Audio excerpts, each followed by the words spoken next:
বিজ্ঞানময় কিতাব। কোরআন কি এই বলে? কোরআন বিজ্ঞানময় কিতাব। আমার বন্ধুগণ, এই কোরআন হলো বিজ্ঞানময় কিতাব। বিজ্ঞানে ভরা আল কোরআন আল্লাহ রাব্বুল আলামিন ঘোষণা করেন, ইয়াসিন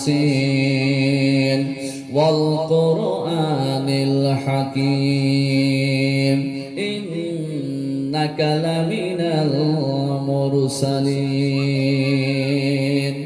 ইয়াসিন, যার অর্থ একমাত্র আল্লাহ ছাড়া আর কেউ জানে না। তারপরে আল্লাহ পাক বলেন আল কোরআনিল হাকীম, কোরআন হচ্ছে বিজ্ঞানময় কিতাব। সুবহানাল্লাহ বলবেন না? আর একটু জোরে বলবেন না? আল কোরআনিল হাকীম, কোরআন হচ্ছে বিজ্ঞানময় কিতাব। তারপরে আল্লাহ রাব্বুল আলামিন বলেন ওয়া ইন্নাকা লামিনাল মুরসালিন। আল্লাহ পাক বলেন, হে নবী, আপনি অবশ্যই রাসূলদের মধ্যে হতে একজন রাসূল, আপনি রাসূলদের মধ্যে। আমার ভাইরা, এই কোরআন বিজ্ঞানময় কিতাব। কত বিজ্ঞান আল্লাহ রাব্বুল আলামিন কোরআনের মধ্যে রেখে দিয়েছেন, আমরা বুঝি নাই। আমরা সঠিকভাবে কোরআন পড়তে পারি নাই, বুঝতে পারি নাই। এই জন্য আমরা বুঝতে পারি নাই কোরআনে আল্লাহ কত বিজ্ঞানের কথা লিখেছেন। এই কোরআনের মধ্যে আল্লাহ রাব্বুল আলামিন রাষ্ট্রবিজ্ঞান, শাসন বিজ্ঞান, সমাজ বিজ্ঞান, ভৌত বিজ্ঞান, আকাশ বিজ্ঞান, পদার্থ বিজ্ঞান, সমস্ত বিজ্ঞানের কথাগুলো আল্লাহ রাব্বুল আলামিন কোরআনের মধ্যে খুলে খুলে বর্ণনা করেছেন। এই কোরআন পৃথিবীর জমিনে বাপ মায়ের কর্তব্য সম্পর্কে বুঝিয়েছে।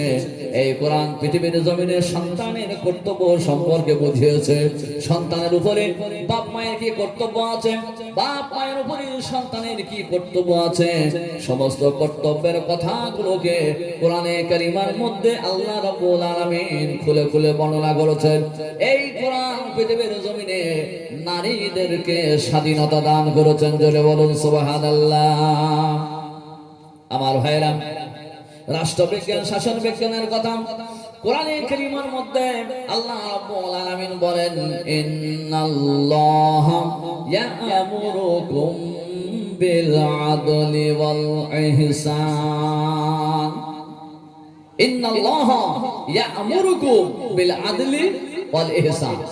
অবশ্যই তোমার প্রভু তোমাদেরকে হুকুম দিয়েছে যে তোমরা যদি রাষ্ট্রনেতা হও, তোমরা যদি রাষ্ট্রপ্রধান হও, তোমাদের হাতে যদি রাষ্ট্রের ক্ষমতা থাকে, শাসন ব্যবস্থার দায়িত্ব যদি তোমাদের ঘাড়ে থাকে, তোমরা মানুষের উপরে জুলুম করো না, অত্যাচার করো না, মানুষের উপরে তোমরা দয়া করো আর ইনসাফের সঙ্গে বিচার করো।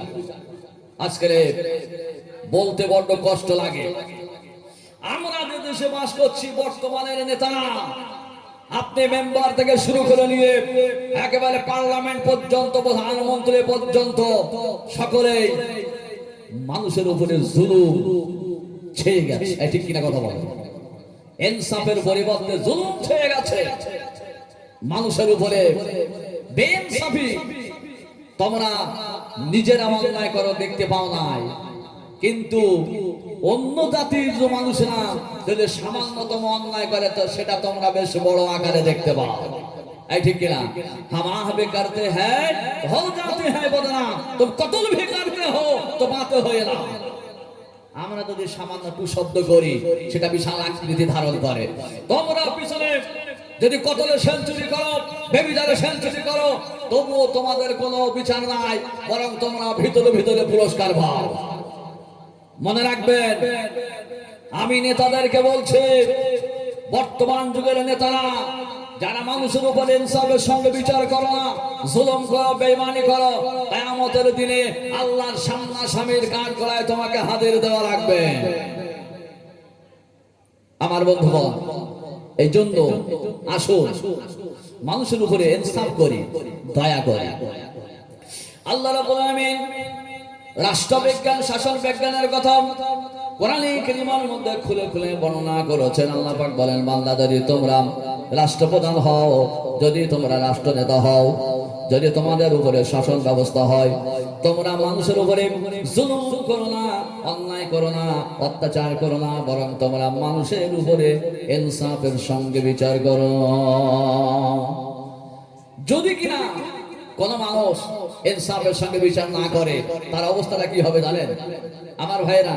রাষ্ট্রবিজ্ঞান এবং শাসন বিজ্ঞানের দুইও কথায় এই আয়াতের মধ্যে আছে। তাদের অবস্থা কি হবে একবার শোনেন।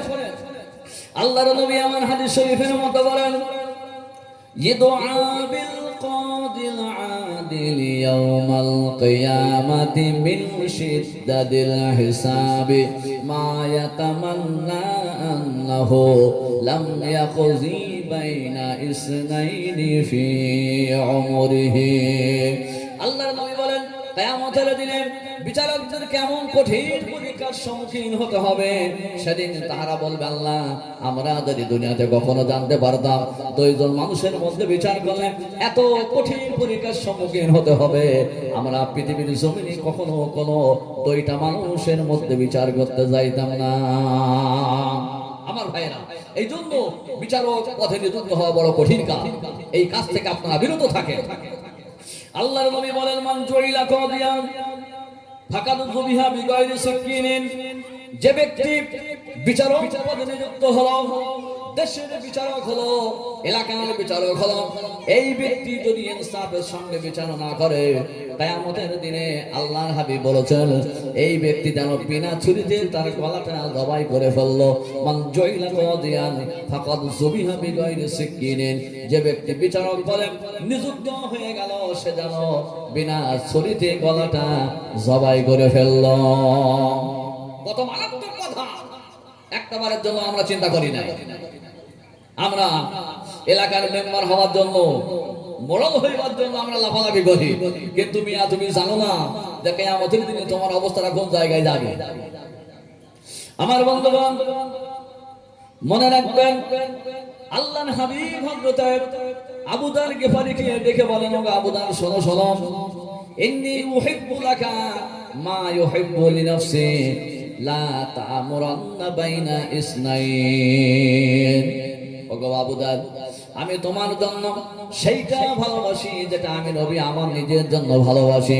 ওগো আবু যার, খবরদার খবরদার, দুইজন মানুষের মধ্যে যেন বিচার করতে যেও না। সুবহানাল্লাহ কইবেন না? আর একটু ধরে আমার ভাইরা, বিচারক পদে যখন কেউ যায়, তখন এই বিচারক পদে গিয়ে এই জায়গাটা কিন্তু বড় কঠিন জায়গা।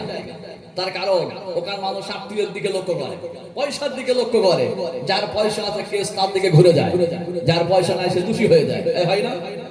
আত্মীয় স্বজনদের মধ্যে কেউ যদি হয়ে যায়, আর আমি যদি বিচারক হয়, তাহলে তার তো কোনো ভয় নাই। সে জানে যে বিচারক যদি, সে তো আমার মামা। ঠিক না? এই জন্য বিচার করতে গিয়ে আমরা কিন্তু বড় বড় করে ফেলি। মনে রাখবেন, আল্লাহর ভয় যদি না থাকে আর নিরীহ মানুষকে যদি দোষী বানায় দেয়, তাহলে আপনার অবস্থা কিন্তু খারাপ হবে। কিয়ামতের দিনে আসামির কাঠগড়ায় কিন্তু আপনাদের দাঁড় হওয়া লাগবে।